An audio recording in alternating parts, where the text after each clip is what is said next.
Oi, gente, bom dia. A gente vai falar aqui da nossa revisão. A gente vai fazer uma revisão de fisiologia vegetal e de reino animal. Lembrando que reino animal a gente não vai falar de todos os filhos de forma geral, né? A gente vai dar uma passadinha em cada um de uma forma bem rápida. Mas a gente vai começar por fisiologia vegetal. Então vamos lá, né? Lembrando a definição da palavra fisiologia, né? Fisio é a função, logia, estudo, então é o estudo das funções. Sempre que a gente estuda fisiologia, a gente está estudando seres no seu estado natural, no estado normal, a gente não está falando de doenças. São outras áreas que estudam doenças. A fisiologia estuda os seres na área normal, corpos saudáveis. Fisiologia vegetal vai estudar os corpos saudáveis das plantas, né?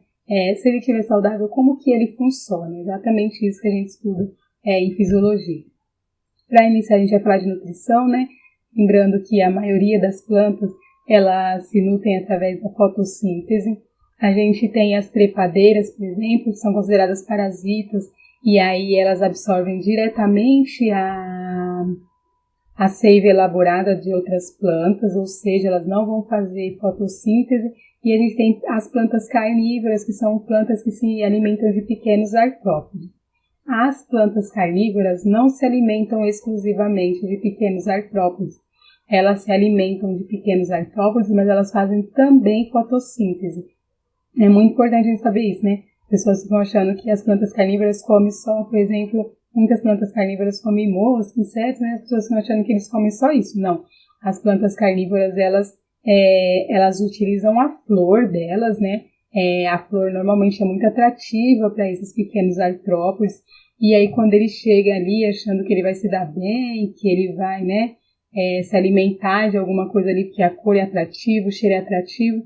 Quando ele chega lá, ele que vira alimento, né? Mas essas plantas carnívoras, essa flor da planta carnívora, ela faz todas as funções que uma flor de uma planta, então ela também está relacionada com reprodução. Além de fazer a nutrição ali, ela também faz todas as outras partes. Tudo que uma flor faz na planta, a flor das plantas carnívoras também fazem, e aí, além disso, ela também faz a digestão desses pequenos artrópodes. Sem falar, lembrando novamente, né? E aí essa planta ela vai fazer também fotossíntese, ela não vai ficar ali apenas no campo de se alimentar de pequenos artrópodes. Lembrando do transporte, né, a gente tem dois tipos de vasos, o xilema e o floema. O xilema, que são vasos lenhosos, né, que fazem a condução de seiva bruta, ou seja, de água e sais minerais. O xilema, normalmente é hora que chove, né, e aí o xilema, como que ele sobe se a gravidade faz com que tudo vá para o centro da Terra, né? Então ele deveria não subir, mas descer. E aí por que ele não desce? Porque ele cria ali uma pressão, né? Lembra lá da tensão, coesão, que faz com que essa água e esses sais minerais eles subam, ao invés de ficar lá, ao invés de se acumularem lá embaixo, ou de não serem absorvidos. É criada uma pressão para que ele possa subir. O floema são os nossos vasos liberianos, né? Ele conduz a seiva elaborada, ou seja, a glicose e substâncias orgânicas que são produzidas nas plantas, lá nas folhas, ela desce para todas as partes da planta. Então, está lá no topinho, produzindo lá nas folhas, e aí todas as partes da planta vai receber essa glicose e essas substâncias orgânicas. Lembra lá, né, que nas folhas a gente tem os estômatos. Então, na folha que vai produzir a fotossíntese, esse é onde vai ocorrer a fotossíntese, ela tem estômatos. E aí, normalmente os estômatos estão abertos durante o dia, porque o dia é um estímulo para ele ficar aberto, e aí de noite se fecha. É só luz que está relacionado? Não. Se você tiver baixa concentração do gás carbônico, você faz com que esses estômatos se abrem para que o gás carbônico que está disponível no meio ambiente entre dentro dessa folha, né? Ela precisa de gás carbônico para fazer a fotossíntese. Então, baixa concentração de gás carbônico faz com que ele se abra, alta concentração de gás carbônico faz com que ele se feche. E a água, né? A baixa concentração de água faz com que os estômatos se fechem e a alta concentração de água faz com que os estômagos se abram para que essa água saia na forma de transpiração ali das folhas, porque muita água vai atrapalhar também a fotossíntese. Então, normalmente ele está ali sendo estimulado pela luz, mas o gás carbônico e a água também vai interferir nessa abertura, nesse fechamento dos estômagos. Como que se descobriu, né, que o transporte de seiva orgânica era feito pelo floema? Lembra lá do anel de Malpighi, né? Então, como que ele descobriu que eram as folhas que produziam essa matéria orgânica e que as outras partes elas só consumiam? Porque ele fez esse anelzinho, essa planta que ele fez, esse anel de Malpighi, ele inclusive mata essa planta, né? Porque a seiva elaborada não consegue chegar na raiz. E aí a raiz para de se alimentar, e aí ela parando de se alimentar, ela não tem força para enviar água e sais minerais lá para o topo da folha. Então, a folha, ela só produz ela só faz, né, a fotossíntese porque a água e o sal mineral sai lá da raiz e chega até ela. Se essa água e sal mineral não chega até ela, ela não tem como produzir isso. E aí, por que quando faz o anel de Malpighi não chega? Porque você interrompe esse floema. O floema, ele está mais externo. E aí, quando você interrompe o floema, você tem ali um acúmulo da seiva elaborada. Essa seiva elaborada não consegue chegar na raiz, a raiz morre e consequentemente, toda a planta morre, né? É um corpo inteiro, né? Se uma parte do corpo morre, as outras partes do corpo morrem junto.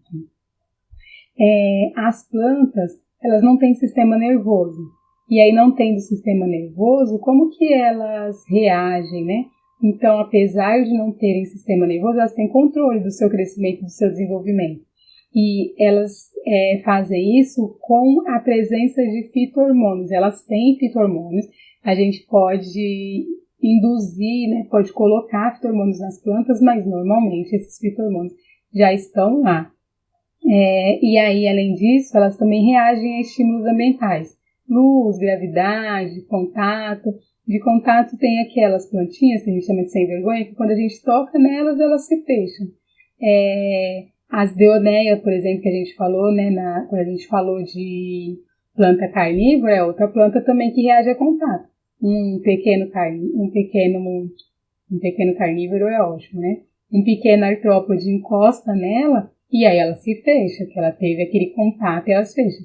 Não é um sistema nervoso, é através de estímulos, é através de contato. E aí, através disso, ela consegue controlar. Os fito-hormônios que a gente mais conhece é a auxina, a citocina, a giberelina e o etileno, mas tem outros, né? A gente inclusive falou na aula. E aí, aqui, naquele primeiro quadrinho, é um experimento que foi feito colocando quantidades diferentes de auxina, de citocina e giberelina para saber o que eles desenvolviam, o que aquela planta ia desenvolver mais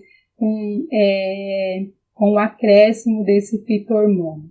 A gente tem também o etilênio, né, que é aquele gás, um fito-hormônio gasoso, transparente, e aí é ele que é responsável tanto pela abscissão das folhas quanto pela maturação dos frutos. Então é a liberação desse etileno que vai fazer com que os frutos se maturem e com que as plantas caem, as folhas caem das plantas, né, principalmente no inverno as folhas caem das plantas para poder se renovarem também. A gente tem o fotoperiodismo, que é em relação à luz, né? Então, com o tempo que a planta fica ali em contato com a luz, como que isso pode interferir no seu crescimento, no seu florescimento. A gente tem plantas de dia curto, a gente tem plantas de dia longo, e a gente tem plantas que não ligam. Tipo, se estiver no dia curto, se estiver no dia longo, ela vai florescer do mesmo jeito. No entanto, plantas de dia curto, ela só vai florescer em dias curtos. São plantas que florescem normalmente no inverno. Quando você tem um dia longo, você não interfere nela, ela não vai florescer. Quando você tem um dia curto, ela floresce. Se você tiver um dia curto em que ela vai ter o estímulo para crescer e você interrompe esse dia curto durante a noite, ela também não cresce. Plantas de dia não crescem, não florescem. Plantas de dia longo, elas florescem em dia longo, né? Então, ou seja, são plantas que florescem no inverno, na primavera, que são dias quando a gente tem dias mais longos. Então, se você tiver um dia longo, ela cresce, ela floresce, em dia curto ela não floresce, e aí se você tiver um dia curto, e aí você interromper esse dia curto com uma exposição de luz, sei lá, mais 2 horas de luz durante a noite, 3, 4 horas, isso vai depender muito do fotoperíodo da planta, ela acaba florescendo. Isso foi descoberto fazendo experimentos, né? Então você coloca a planta lá, deixa ela à disposição de luz por muito tempo, corta essa disposição, interrompe esse acesso à luz e aí você vai vendo como que ela se comporta. Normalmente a gente já sabe quais são as plantas de dia curto e as plantas de dia longo, porque as plantas de dia curto elas florescem no inverno e no outono, e as do dia longo florescem na primavera e no verão. Mas se é uma planta para gente que interessa o seu florescimento, as pessoas fazem estudos mais apropriados para saber qual é exatamente o fotoperíodo dela e aí fazer com que elas se desenvolvam melhor com isso. Então, tem gente, por exemplo, que planta arroz. Não é interessante o arroz, por exemplo, florescer. Tem gente que planta cana-de-açúcar e aí não é interessante o que ocorra o florescimento, porque quando você faz florescimento, o seu caule ali, né, a sua cana vai perder açúcar para poder produzir a planta. Então, como que faz para interromper esse fotoperíodo? Alguns estudos são feitos baseados nisso. E aí a gente tem também o reino animal, lembrando, né, que a gente não vai falar de filo por filo, mas eu acho que é muito importante vocês lembrarem das características gerais. Então a gente tem lá que todos os seres do reino animal são pluricelulares ou multicelulares. Pluricelular ou multicelular é a mesma palavra, são palavras diferentes para a mesma palavra não, né? São 2 palavras. Mas é palavra diferente que significam as mesmas coisas.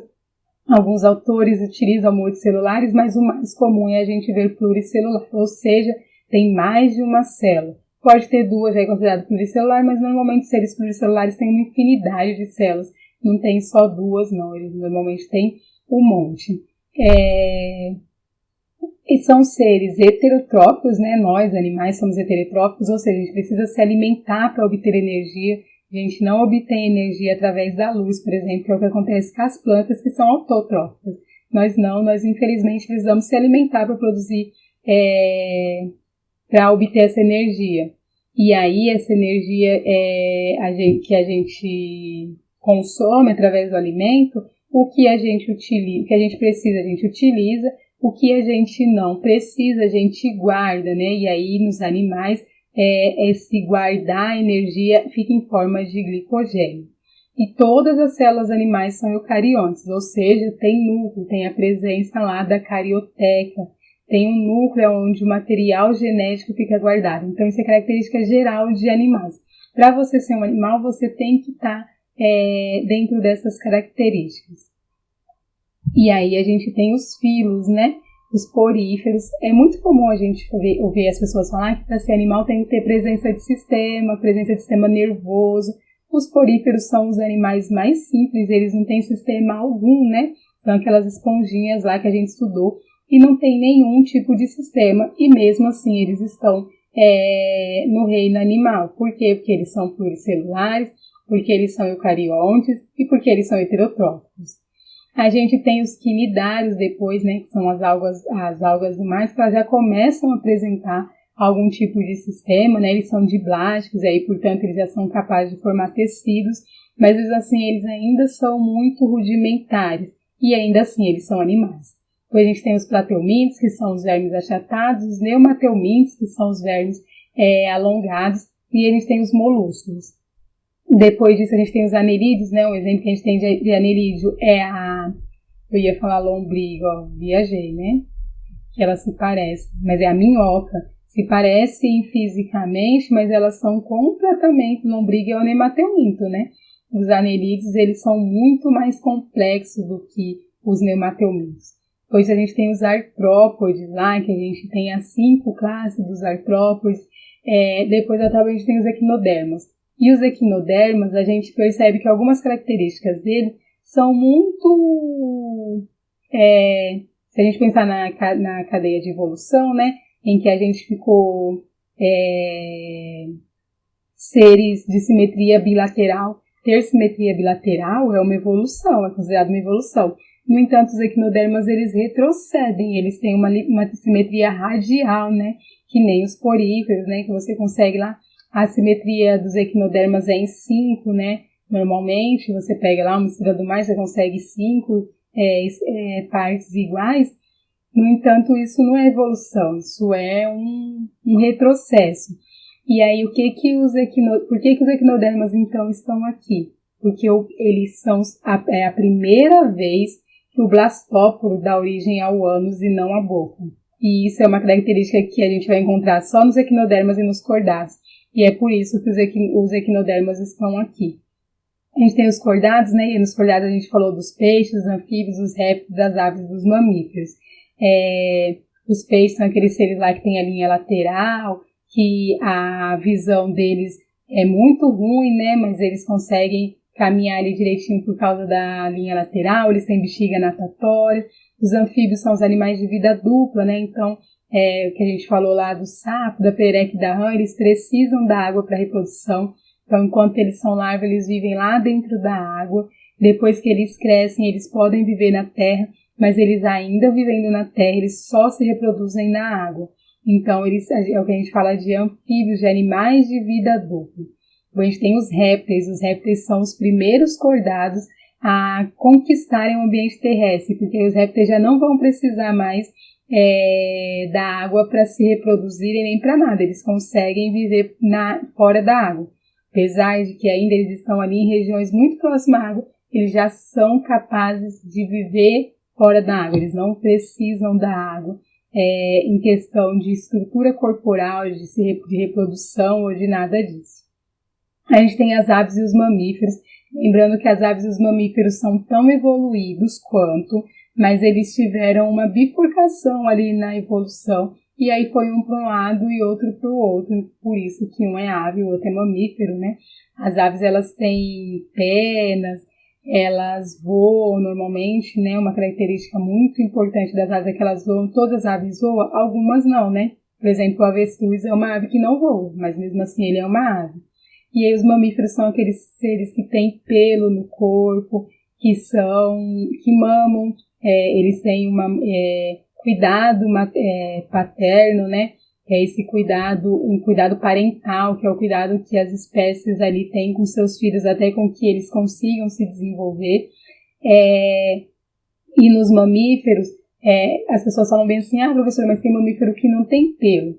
Todos os mamíferos têm pelos. Que a gente tem uma redução. Então, por exemplo, baleia, ela precisa de um corpo liso porque ela vive dentro da água e isso facilita com que ela se locomova ali. Mas ainda assim, no focinho das baleias, a gente tem